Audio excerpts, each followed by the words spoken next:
Hey guys, it's Marco again. With the first weekly reset done, it's time for the juicy best in slot list for rogues in phase 3. Make sure to leave a like on the video, it helps me a lot, and with that said, let's go through the items. Starting with the helm, leatherworking helm from Gnomregan should still be the best in slot for rogues. If you aren't a leatherworker, second best helm comes from Zul'Farrak last boss, Embrace of the Lycan. It has been buffed for SoD, and it now gives agility instead of strength, and it's not much worse than the leatherworking helm. For helm enchant, you want to get Lesser Arcanum of Voracity, but that will set you back for quite a lot of gold, so only do this if you really have a ton of gold. When it comes to amulets, technically Bloodstained Charm of Valor from the raid should be the best item, but Gnomregan's Quest Reward Amulet only has 2 less attack power, but it offers 6 stamina, so you can use either one. For shoulder slot, the best one should be Paranoia Mantle, which are the leatherworking item and currently cost about 400 gold to craft on my server, but the prices will surely drop as the phase goes on. Paranoia's proc actually activates inside of Sunken Temple, so it's super good. If you aren't a leatherworker,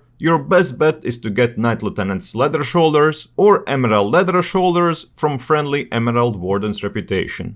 For Shoulders enchant, you need to buy a flask of Nightmarish Mojo from any alchemist which completed the epic quest line. You'll need 5 Nightmare Seeds and 5 flask of Atal Eye Mojo. All these mats currently cost about 140 gold on my server for 15 attack power. You want to get Panther Fur Cloak from the raid as your back slot, but Black Whale Cape from High Interrogator, the first boss of Blackrock Depths, should be super easy to get and still quite good. You want to enchant your back with a super cheap plus 3 agility enchant. For chest, legs and boot slot, you really want to get the full set. The 3 set bonus is quite good and overall the stats are super good. Before the 3 set bonus, you don't want to remove your Gnomregan set.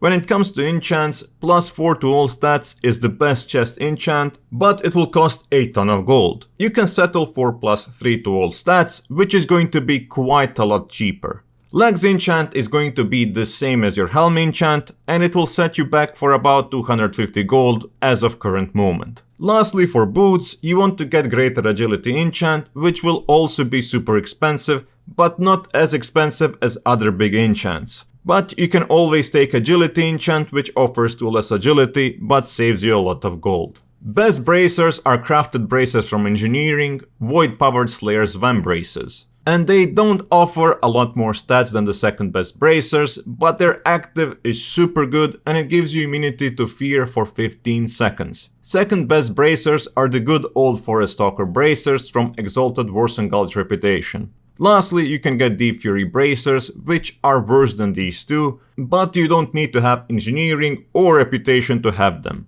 Lastly, you want to enchant your bracers with superior strength or a lot cheaper greater strength, which offers 2 less strength. For weapons, your main hand choice is an easy one. You want to get Degraded Dire Nail from Sunken Temple, but before you get that one, you can satisfy your needs with Gurubashi Backstabber for 25 silver coins, which you can get by participating in only 2 Stranglethorn PvP events. Lastly, for offhands, since Mutilate Poison build is by far the best rogue build, you want to get BOE Julie's Dagger for that insane 1.3 attack speed and quite decent damage output. However, if you don't have gold for that offhand, you can go with Hookfang Shanker from BRD Arena Spider Boss, which is easily farmable, and it additionally lowers target's armor by 50. Flat damage wise, BOE Shadowblade should be the second best option, and D-Base Stealth Blade from Sunken Temple, which should be your third option. I didn't talk about Skill Fighting Blade because we can't get it in current phase, since we can't finish the Jailbreak quest.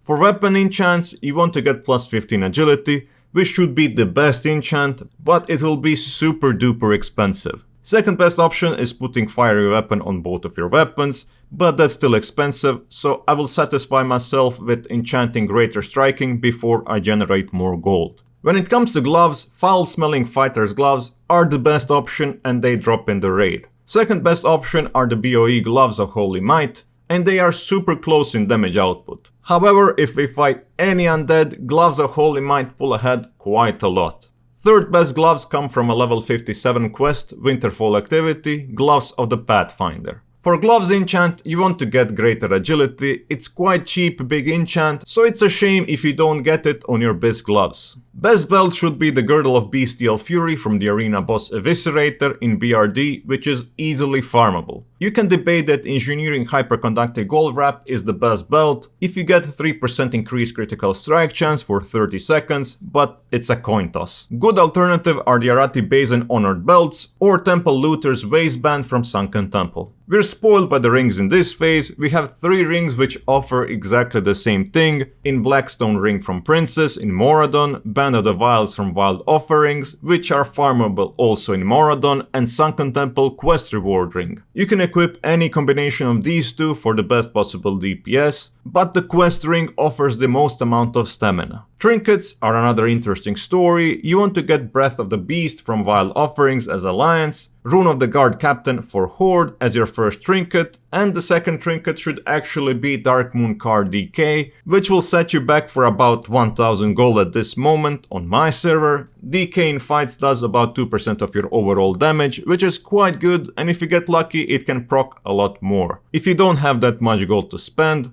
Horde players will just get Breath of the Beast as their second trinket, and Alliance players will have to go with Gyromatic Experiment from Gnomergan. Honorable mentions for trinkets are Atal I Blood Ritual Medallion and Roro the Guardian.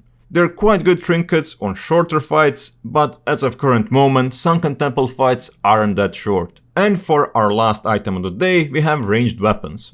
Hands down, the best one is BOE Precisely Calibrated Boomstick, which will set you back for about 400 gold.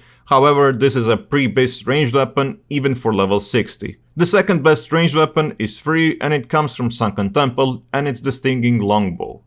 We passed the whole item list.